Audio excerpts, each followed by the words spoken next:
سيداتي سادتي، موضوع جديد وجدير بالانتباه وجدير بالتحرير يتعلق بانسحاب منتخب الشباب لكرة اليد الجزائري من الدورة السادسة للبطولة العربية للشباب المقامة بالمغرب.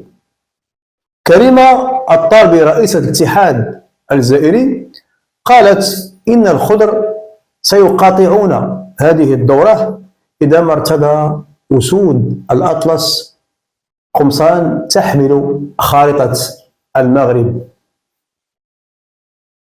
هؤلاء للأسف الشديد بلغ بهم الحمق أقصى درجات الهيجان والذوبان، فأصبحوا يكرهون كل ما هو مغربي، وإذا ظهر السبب بطل العجب.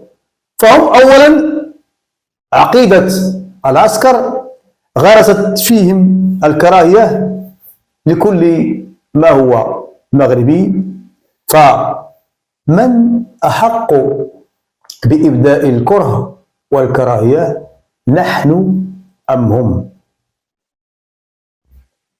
نحن من اقتطعت أراضينا إرضاء لنزوات فرنسا وأدمجت في الجزائر عنوة وظلما وتطاولا واستيلاء.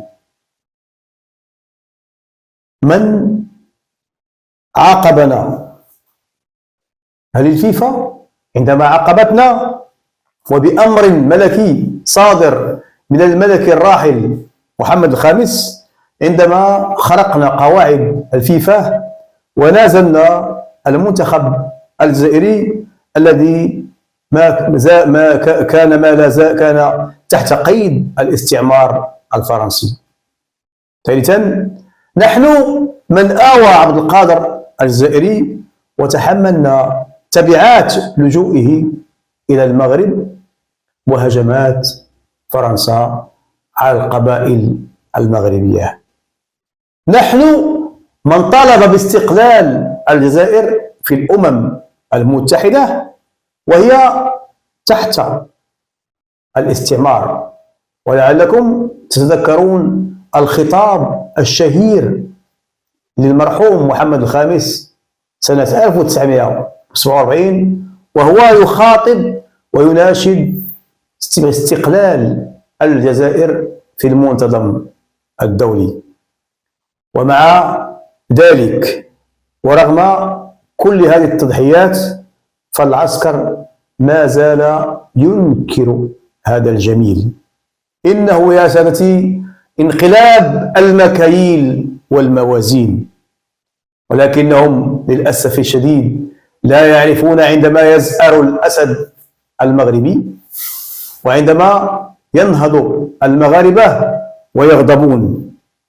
وكما يقول الشاعر: إذا نزلوا فأقمار ليل، وإن ركبوا فآساد غضاب.